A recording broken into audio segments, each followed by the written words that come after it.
Hello students, BSc part first botany का paper second का next topic जो है आज रिप्रोडक्शन इन बैक्टीरिया हम पढ़ने जा रहे हैं। What is reproduction? रिप्रोडक्शन क्या होता है? रिप्रोडक्शन मीन्स जनन क्या होता है। कोई भी जीव जो होता है वो अपने अस्तित्व को बनाए रखने के लिए अपने समान नए जीवों को उत्पन्न करता है और अपनी संख्या को बढ़ाता है, जिसको कि हम रिप्रोडक्शन अथवा जनन कहते हैं। सिमिलरली बैक्टीरिया जो है, जीवाणु भी है, ये भी अपनी संख्या लगातार बढ़ाते रहते हैं और जनन करते हैं। और बैक्टीरिया में जो जनन के मेथड्स होते हैं, ये दो प्रकार के जनन इसमें पाए जाते हैं, असेक्सुअल रिप्रोडक्शन और सेक्सुअल रिप्रोडक्शन। असेक्सुअल मीन्स अलैंगिक और सेक्सुअल मीन्स लैंगिक। तो ये दो प्रकार के जनन जो है बैक्टीरियल सेल्स के अंदर पाए जाते हैं।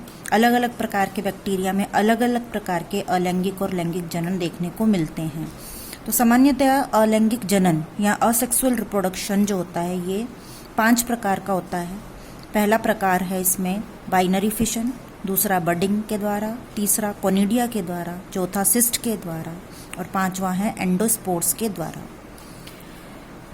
सेक्सुअल रिप्रोडक्शन इसके अंदर जो है जेनेटिक रिकॉम्बिनेशन कहलाता है।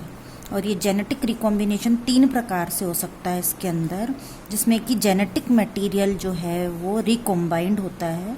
और इसमें एक्चुअल सेक्सुअल रिप्रोडक्शन जिसमें कि एंथेरिडियम, ओगोनियम, मेल और फीमेल सेक्स ऑर्गन्स जो बनते हैं वो सब इसके अंदर नहीं पाए जाते। पहला प्रकार कॉन्जुगेशन अथवा संयुग्मन कहलाता है, दूसरा ट्रांसफॉर्मेशन कहलाता है और तीसरा ट्रांसडक्शन कहलाता है।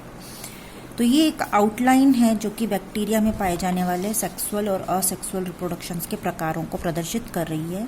अब हम एक एक करके आज असेक्सुअल रिप्रोडक्शन के विभिन्न प्रकारों के बारे में सबसे पहले पढ़ेंगे।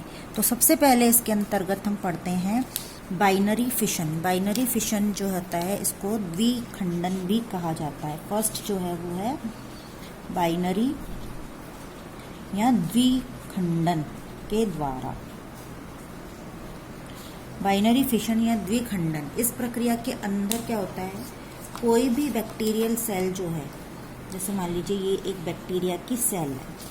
ये बैक्टीरियल सेल जो होती है ये इसका जेनेटिक मटेरियल जो है, ये इसका जेनेटिक मटेरियल है, इसका ये एनलार्ज हो जाती है थोड़ी, और इसका जो जेनेटिक मटेरियल है ये बीच में से लंबा होने के कारण टूट जाता है, एनलार्ज होने के कारण टूट जाता है। फिर इसके बाद क्या होता है, ये जो बीच का पोर्शन होता है इसके अंदर कंस्ट्रक्शंस शुरू हो जाते हैं।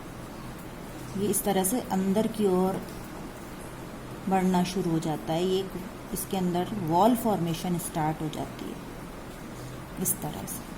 तो ये धीरे धीरे ये जो कंस्ट्रक्शन है ये धीरे धीरे आगे बढ़ता चला जाएगा ये दोनों साइड से, और अंत में जाकर 2 कोशिकाएं इससे पृथक हो जाएंगी। तो स्टार्टिंग में ये हमारी एक कोशिका थी, इससे हमारे एक और ये दो कोशिकाएं बन गई। तो इस तरह से इसने जो है अपना नंबर जो है वो इंक्रीज किया। तो इस तरह से जो है बाइनरी फिशन के द्वारा एक कोशिका से 2 नई कोशिकाएं उत्पन्न होती हैं। इस कारण इसको बाइनरी फिशन या द्विखंडन का प्रक्रिया कहा जाता है। सिमिलरली ये कोशिका भी फिर अपने समान 2 नए सेम मेथड से 2 नए जीवाणु बनाएगी। ये वाली कोशिका भी सेम मेथड से 2 नए जीवाणु बनाएगी। तो इसको हम कहते हैं बाइनरी फिशन या द्विखंडन प्रक्रिया के द्वारा होने वाला असेक्सुअल रिप्रोडक्शन। तो असेक्सुअल रिप्रोडक्शन जो है ये बैक्टीरिया में बहुत कॉमनली पाया जाता है और बहुत रैपिड गति से जो है, स्पीड से जो है इससे बैक्टीरिया की संख्या में वृद्धि होती है। रैपिड कहते हैं इसको, रैपिड प्रोसेस है। नेक्स्ट प्रक्रिया जो है वो कहलाती है बडिंग। तो दूसरा प्रक्रिया क्या है, बडिंग। बडिंग के अंदर क्या होता है कि कली बन जाती है, तो कली समान संरचनाएं बन जाती है इसके अंदर। बडिंग के अंदर बडिंग क्या होता है, जैसे मान लीजिए ये कोई एक बैक्टीरिया है ठीक है। इसके बाहर की ओर यहाँ से एक एक अतिवृद्धि या आउटग्रोथ इसके अंदर उत्पन्न होती है। इसकी जो वॉल और मेम्ब्रेन होती है ये एनलार्ज हो जाती है। ये बैक्टीरिया था स्टार्टिंग में, इसकी जो आउटर वॉल्स हैं, कवरिंग्स हैं, वो एनलार्ज हो जाती हैं और एक आउटग्रोथ या अतिवृद्धि बना लेती हैं। यहाँ पर इसका जेनेटिक मटेरियल है। ये जेनेटिक मटेरियल टूटकर इसका कुछ भाग इस अतिवृद्धि के अंदर चला जाता है। सिमिलरली इसके अंदर जो सेल इंक्लूजन्स होते हैं, साइटोप्लाज्म होता है, वो भी इस अतिवृद्धि में चला जाता है। फाइनली ये अतिवृद्धि जो है जब ये फुली डेवलप हो जाती है तो इससे पृथक हो जाती है पूरी तरह से। अभी तो यहाँ से जुड़ी हुई है क्योंकि इसको इससे जेनेटिक मटेरियल चाहिए, साइटोप्लाज्म चाहिए, सेल इंक्लूजन्स चाहिए, तो जिसके लिए जो है ये रास्ता खुला हुआ है। जब ये बन जाता है, इसके अंदर सब चीज़ें निर्मित हो जाती हैं, तो ये जो चैनल था ये ब्लॉक हो जाता है, बंद हो जाता है और इस तरह से एक कली जो है इसके ऊपर बन जाती है। बड कहते हैं इसको, बडिंग कहते हैं। तो जैसे ये एक बड बनी, इसके ऊपर हो सकता है कि और भी दूसरी बड बन जाए। कई सारी बर्ड्स भी एक बैक्टीरिया के ऊपर उत्पन्न हो सकती हैं और जब ये बर्ड्स यहाँ से अलग होंगी तो ये एक नए जीवाणु की तरह जो है ये अपना एग्जिस्टेंस शो करेंगी, अपना एग्जिस्टेंस प्रदर्शित करेंगी। तो ये क्या है? बड। तो इसलिए इसको जो है बडिंग कहा जाता है। इस प्रोसेस को क्या कहते हैं? बडिंग कहा जाता है। इसके बाद में कोनिडिया के द्वारा, कोनिडिया जो होते हैं ये सामान्यतया फंजाई के अंदर बनते हैं। किसमें बनते हैं? फंजाई के अंदर बनते हैं। लेकिन बहुत से बैक्टीरिया, मैंने बताया था आपको, फिलामेंटस बैक्टीरिया भी होते हैं। बैक्टीरिया कैसे होते हैं? फिलामेंटस भी हो सकते हैं। तो जो फिलामेंटस तीसरा प्रकार हम जो पढ़ रहे हैं वो है कोनिडिया के द्वारा। क्या है तीसरा प्रकार? कोनिडिया के द्वारा, कोनिडिया। तो कोनिडिया क्या होता है? जैसे मान लीजिए ये फिलामेंटस बैक्टीरिया है कोई, मैंने आपको बताया, तो ये फिलामेंट की तरह दिखाई देता है। तो इसका जो ये फिलामेंट है ये एक स्पोरेंजियोफोर की तरह कार्य करता है। किसकी तरह? स्पोरेंजियोफोर की तरह कार्य करने लगता है, स्पोरेंजियोफोर। फिर इसके ऊपर जो है छोटे छोटे छोटे छोटे से बहुत सारे जो है स्पोर्स जैसे स्ट्रक्चर्स, जिनको कि हम कोनिडिया कहते हैं, वो चैन के अंदर बन जाती है। कोनिडिया चैन के अंदर सिमिलरली बनेंगे। इसमें इसका जेनेटिक मटेरियल और सेल इंक्लूजन इस स्पोरेंजियोफोर से चला जाएगा। तो ये एक चैन के अंदर बहुत सारी संरचनाएं गोल गोल जो आपको दिखाई दे रही हैं, जिसको कि हम स्पोरेंजियोफोर कह रहे हैं, उसके ऊपर लगी हुई ये कोनिडिया कहलाती हैं। और हर एक कोनिडिया जो है वो एक पृथक बैक्टीरिया की तरह व्यवहार करने में सक्षम होती है और एक बैक्टीरिया की तरह ये व्यवहार कर सकती है। अच्छा, इसके बाद में कोनिडिया जो है, कोनिडियोफोर या स्पोरेंजियोफोर इसको हम कहते हैं, ये सामान्यतः स्ट्रेप्टोमाइसिस बैक्टीरिया इसका उदाहरण है। किसमें पाई जाती है? स्ट्रेप्टोमाइसिस बैक्टीरिया जो है ये इसका उदाहरण है जिसमें कि ये मिलती है। और आगे जो है इसके बाद में हम पढ़ेंगे सिस्ट के द्वारा जो है असेक्सुअल रिप्रोडक्शन। चौथा प्रकार आपने पीछे देखा था, मैंने लिखा हुआ है सिस्ट के द्वारा। सिस्ट क्या होती है? सिस्ट जो होती है रेस्टिंग सेल्स होती हैं एक तरह से। क्या होती हैं ये? रेस्टिंग सेल्स होती हैं। और ये सिस्ट जो होती है एक कोशिका के अंदर अलग अलग पोजीशन के ऊपर बन सकती है। रेस्टिंग सेल्स होती हैं, जैसे ये मान लीजिए कोई सेल है तो इसमें सेंटर में बन गई, ये जो है यहाँ पर यहाँ बन गई, या ये सिस्ट जो है यहाँ भी बन सकती है। तो ये सिस्ट जो होती है ये थिक वॉल्ड स्ट्रक्चर्स होते हैं जो कि इसको अनफेवरेबल कंडीशंस के अंदर सरवाइव करने में मदद करते हैं। तो ये सिस्ट जो होते हैं अलग अलग पोजीशन पर बनते हैं। ये तो सेंट्रल कहलाता है, ये सब टर्मिनल कहलाता है, सब टर्मिनल कहलाता है, और ये वाली पोजीशन टर्मिनल कहलाती है, टर्मिनल, सब टर्मिनल और सेंट्रल। अब ये सिस्ट जो होती है, इसके अंदर कोई भी एग्जिस्टिंग सेल है उसका सारा का सारा साइटोप्लाज्म जेनेटिक मटेरियल एक थिक वॉल स्ट्रक्चर के ऊपर से ढक जाता है, कंप्लीट एंटायर पार्ट। सिस्ट के अंदर क्या होता है, किसी भी बैक्टीरियल सेल का सारा सेल इंक्लूजन्स जो है ये एक थिक वॉल के द्वारा ढक जाते हैं और इसको हम क्या कहते हैं, सिस्ट कहते हैं। सिस्ट जो होता है ये इस बैक्टीरिया को जब इसे पानी उपलब्ध नहीं हो पाता है तो उसको सूखने से बचाता है और इसको जो है हाई टेम्परेचर से भी इसकी प्रोटेक्शन करता है। तो एक तरह से इसमें संख्या में वृद्धि नहीं कर रहा है लेकिन इसकी संख्या को कम नहीं होने दे रहा है। सिस्ट अनफेवरेबल कंडीशंस के अंदर एक तरह से हम कह सकते हैं कि इस बैक्टीरिया को जीवित रखने में मदद करता है, लेकिन ये भी जो है हम सिस्ट जो है इसको भी असेक्सुअल रिप्रोडक्शन के द्वारा पढ़ लेते हैं। लास्ट मेथड जो है वो है एंडोस्पोर। पांचवा मेथड, लास्ट मेथड क्या है, एंडोस्पोर के द्वारा। एंडोस्पोर्स भी जो है सिस्ट की ही तरह जो है, ये भी सिस्ट की तरह ही एंडोस्पोर्स भी जो है अनफेवरेबल कंडीशंस को में सरवाइव करवाने के मेथड होते हैं।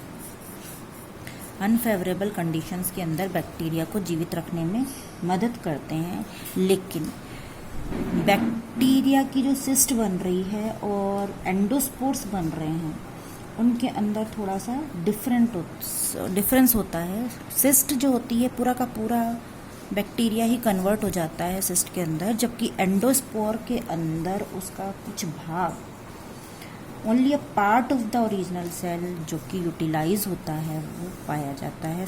एंडोस्पर्म फॉर्मेशन उसी के अंदर होती है, केवल एक पर्टिकुलर भाग के अंदर होती है।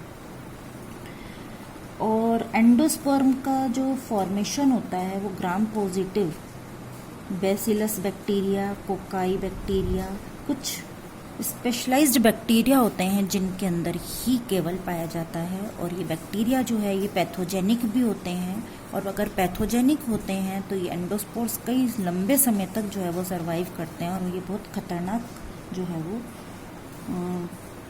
प्रूफ होते हैं। तो ये बैक्टीरिया जो है ये सोइल बॉर्न भी हो सकते हैं एंडोस्पर्म बनाने वाले, और ये पैथोजेनिक भी हो सकते हैं। ये टॉक्सिन्स प्रोड्यूस करते हैं जिसके कारण बीमारियां होती हैं। अब हम पढ़ेंगे कि एंडोस्पोर फॉर्मेशन कैसे होता है।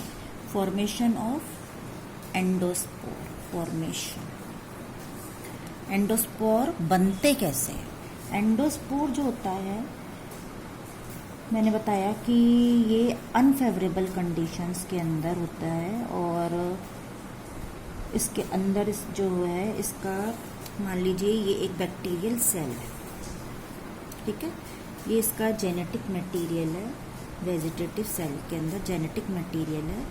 ये क्या करता है, ये एक दूसरे के करीब आता है और ये एक दूसरे से जुड़ जाता है और एक सिंगल जेनेटिक मटेरियल इसके अंदर दिखाई देने लगता है।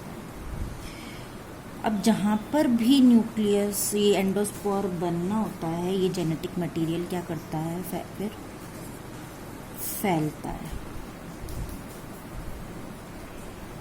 इलोंगेट होता है। उसके पश्चात जहाँ पर ये जेनेटिक मटेरियल इलोंगेट हो रहा है वहाँ पर एक कंस्ट्रक्शन जो है वो सेल मेम्ब्रेन के अंदर स्टार्ट हो जाता है बनना। किसके अंदर, सेल मेम्ब्रेन के अंदर एक कंस्ट्रक्शन स्टार्ट हो जाता है यहाँ पे बनना, संकुचित होने लगती है यहाँ पे। और ये वाला भाग जेनेटिक मटेरियल का और ये वाला भाग जेनेटिक मटेरियल का जहाँ पे संकुचन हुआ है उसमें कुछ भाग आ गया और बाकी पूरी सेल के अंदर कुछ भाग रह गया। फिर इसके अंदर क्या होता है कि ये जो भाग संकुचित हुआ उसके चारों तरफ सेल वॉल कंस्ट्रक्ट नहीं हो रही है, संकुचन जो हो रहा है ये इसकी मेम्ब्रेन में हो रहा है और ये मेम्ब्रेन जो है ये धीरे धीरे अंदर बढ़ती हुई पूरी तरह से इस तरह से दोनों साइड से मिल जाएगी और ये इसके चारों तरफ, इस जेनेटिक मटेरियल के चारों तरफ एक कवरिंग बना लेगी। ये एक भाग पृथक हो गया जेनेटिक मटेरियल का, और ये दूसरा। फिर इसके पश्चात क्या होगा कि ये वाला पोर्शन और ये वाला पोर्शन जो है, ये दोनों एक दूसरे से अलग हो जाएंगे, ठीक है। फिर इसके बाद में जो ये वाला पोर्शन अलग हुआ, इसके चारों तरफ नई वॉल्स का निर्माण शुरू होता है। नई वॉल इसके चारों तरफ निर्माण होना शुरू होता है, इसके चारों ओर, एंडोस्पोर के चारों ओर। और जो नई वॉल्स इसकी बनती हैं, उसको बनाने में ये मेम्ब्रेन हेल्प करती है। इसके चारों तरफ नई वॉल्स बनने शुरू हो जाती है, और फिर ये जो स्ट्रक्चर होता है, ये वाला भाग अलग हो जाता है, और ये वाला पोर्शन अलग क्या हो जाता है, धीरे धीरे ये नष्ट हो जाता है। और ये वाला पोर्शन जो है, ये वृद्धि करता रहता है, और यही पोर्शन जो है अंत में एक स्पोर की तरह जो है ये बड़ा हो जाता है। और ये इसके अंदर, पूरे के अंदर, ये वॉल तो पहले वाली वॉल है, और ये पोर्शन जो है ये नष्ट हो जाएगा, डिजेनरेट हो जाएगा, और ये एंडोस्पोर जो है, ये जो है इसके चारों तरफ थिक वॉल्ड इसकी बन जाएंगी, और ये एक स्ट्रक्चर जो है इसके अंदर उपस्थित होगा, जिसको कि कहेंगे हम, अब इसका नाम देंगे एंडोस्पोर। ये एक स्पोर की तरह स्ट्रक्चर में बदल गया, इसको कहते हैं एंडोस्पोर। और ये एंडोस्पोर जो होता है, ये जो अंदर की ओर दिखाई दे रहा है, फिर इस सेल वॉल को ऑटोलाइसिस प्रक्रिया होती है, इसके अंदर ऑटोलाइसिस प्रक्रिया होती है, जिसके द्वारा ये वॉल जो है वो डिजेनरेट हो जाती है, फट जाती है, अपने आप घुल जाती है, और इसमें से ये स्पोर जो है ये बाहर निकल जाता है, थिक वॉल्ड स्ट्रक्चर बाहर निकल जाता है ऑटोलाइसिस प्रक्रिया के द्वारा। और ये फिर जो है एंडोस्पोर जो है सोइल में भी रह सकता है, कहीं पर भी अनफेवरेबल कंडीशंस में, जब तक फेवरेबल कंडीशंस नहीं आती है, ये इसी तरह से जो है किसी भी स्थान पर अपने आप को सुरक्षित बनाए हुए रखता है, और जो है ये काफ़ी लंबे समय तक, कई सालों तक जो है वो सरवाइव कर सकता है। तो ये है एक प्रक्रिया जिसमें कि एंडोस्पोर के द्वारा सेक्सुअल रिप्रोडक्शन किस तरह से होता है। तो ये जो है वॉल फॉर्मेशन डायग्राम क्या दिखा रहा है, वॉल फॉर्मेशन, ये कंप्लीट हो गया, कंप्लीट वॉल फॉर्मेशन।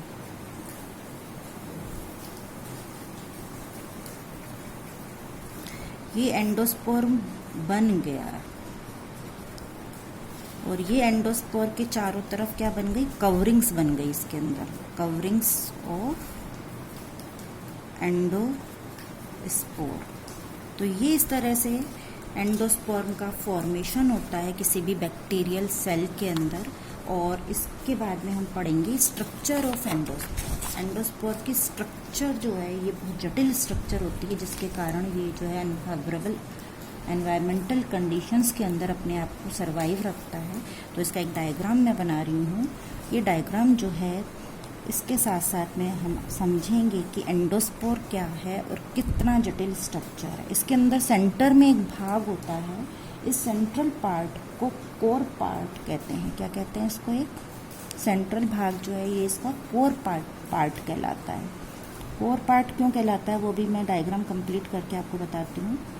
ये कोर पार्ट जो होता है ये वॉल से घिरा हुआ होता है, कोर वॉल से घिरा हुआ होता है, आउटर वॉल और इनर वॉल। तो कोर वॉल जो है इसके द्वारा ये घिरा हुआ होता है। इसके बाद जो ये पोर्शन होता है, इसके बाद का भाग जो होता है कोर के वॉल्स के बीच, और ये जो इसके आउटर साइड का भाग होता है ये है कोर वॉल्स, वॉल्स कहलाती है, वॉल, आउटर, इनर। और ये वाला जो भाग है इसको कहते हैं कॉर्टेक्स। कोर के आउटर और इनर वॉल के बाहर वाला भाग क्या कहलाता है, कॉर्टेक्स कहलाता है।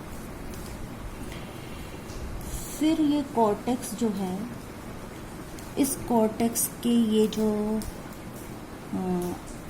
भाग है कॉर्टेक्स का, इसके बाहर की ओर एक और आपको मैम लेयर दिखाई देगी, जटिल लेयर। इनको कोट कहते हैं। क्या कहते हैं? कोट कहते हैं। आउटर कोट और इनर कोट, ये जो है ये तो वॉल्स हो गई, ये कहलाता है कोट। ये inner outer coat, double layer से इसको मैं बना रही हूँ। इसको आप अलग से दिखाने के लिए इस तरह से इसके अंदर ऐसे लाइनिंग पूरे में बना सकते हैं। तो कॉर्टेक्स के बाहर की ओर आउटर कोट और इनर कोट पाए जाते हैं। आउटर कोट और इनर कोट जो होता है, इसके बाहर की ओर एक और मेम्ब्रेन जो होती है, जो कि सबसे बाहर की ओर होती है, इसको एक्सोस्पोरियम। ये तो क्या हो गया? Outer coat, inner coat. और ये जो बाहर बनाया है ये कहलाता है एक्सोस्पोरियम।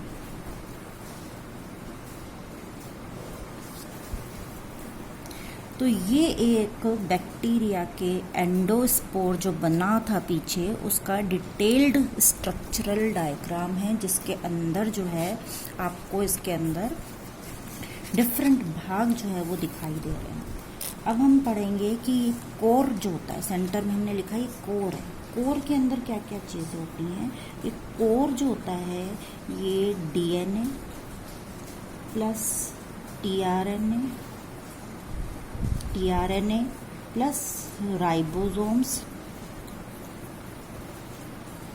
प्लस एंजाइम्स, इसके अंदर इतनी सारी जटिल चीज़ें पाई जाती हैं। कोर पार्टिकल जिसको हम कहते हैं, कोर पार्ट जिसको हम कहते हैं। इसके बाद में जो कोर्टेक्स वाला भाग है, ये कोर्टेक्स जो है पेप्टिडोग्लाइकोन और डिपिकोलिनिक एसिड से बना हुआ होता है। ये जो कोर्टेक्स है, कोर है, फिर कोर्टेक्स। कोर्टेक्स जो है peptidoglycan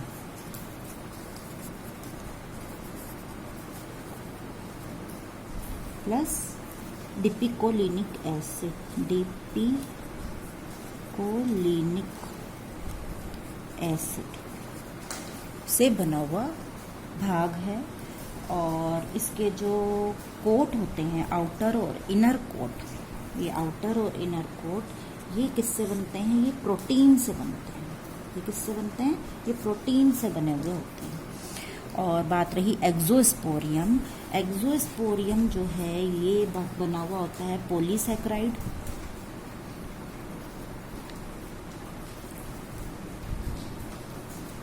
polysaccharides, lipids and proteins.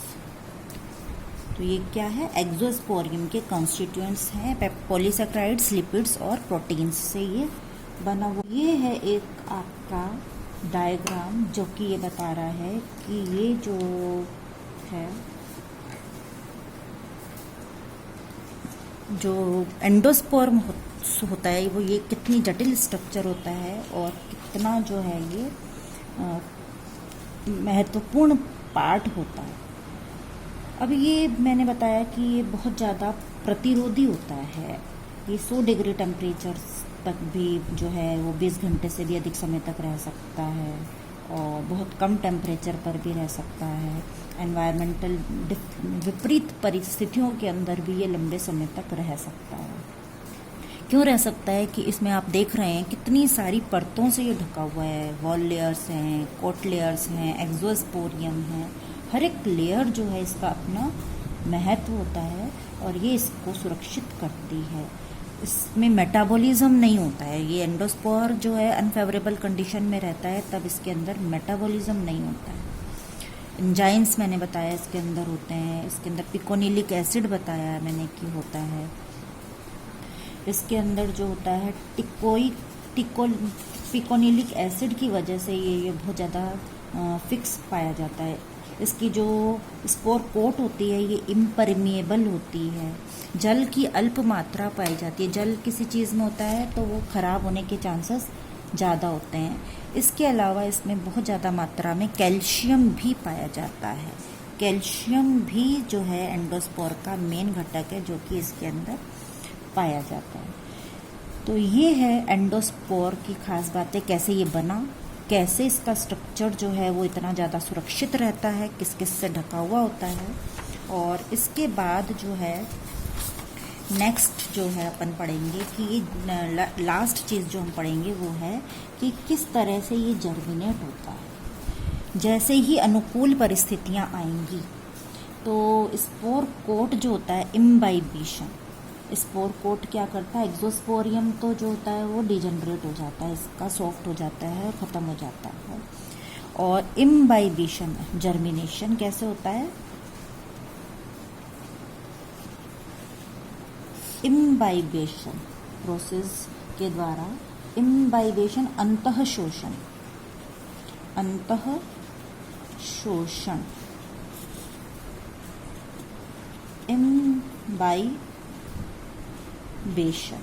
Imbibition अंतःशोषण। बरसात के दिनों में आप देखते हो कि दरवाजे खिड़कियाँ जो होती है उसकी लकड़ियाँ फूल जाती हैं, तो ये जो होता है वातावरण में जो पानी होता है उसको एब्जॉर्व कर लेती हैं, इस कारण जो है इसको ये फूल जाती हैं। इसी प्रोसेस को या प्रक्रिया को हम इम्बाइबेशन कहते हैं। सिमिलरली एंडोस्पोर भी इम्बाइबेशन के द्वारा पानी को अवशोषित कर लेता है और इसका जो जीव द्रव्य होता है पानी अवशोषित करने के कारण फूल जाता है, जिससे कि इसके बाहर के जो आउटर और इनर कोट हैं ये सॉफ्ट हो जाते हैं और सॉफ्ट होकर जो है ये बाद में जो है बीच में से टूट जाते हैं। और जब स्पोर के आउटर कोट टूट जाते हैं तो इसमें से एक आउटग्रोथ निकलती है बाहर, और एक जो है इसमें से आउटग्रोथ जो बाहर निकलती है, जैसे ये इसके बाहर के आवरण टूट गए तो इसका कोर पार्टिकल जो है ये इस तरह से जर्मिनेट होगा। ये इसकी कवरिंग्स जो है ये टूट गई सारी, तो इसका ये कोर पार्टिकल जर्म ट्यूब के द्वारा जर्मिनेट होता है और जर्मिनेट होकर ये जो है फिर किसी नए होस्ट को संक्रमित करता है, या अगर किसी होस्ट के ऊपर ये पेरिनेटिंग अवस्था में होता है, एंडोस्पोर्म के रूप में होता है, वहाँ जर्मिनेट होकर उसको प्रभावित करता है। तो इस तरह से एंडोस्पोर और सिस्ट जो है वो वास्तव में अनफेवरेबल कंडीशंस को पार लगाने के लिए एक प्रक्रिया है, क्योंकि इससे ये जीवित रहता है और अपने आप को मेंटेन करता है, इसलिए इसको रिप्रोडक्शन के साथ में हम पढ़ लेते हैं। Thank you. नेक्स्ट क्लास के अंदर सेक्सुअल रिप्रोडक्शन के विभिन्न प्रकारों के बारे में हम पढ़ेंगे।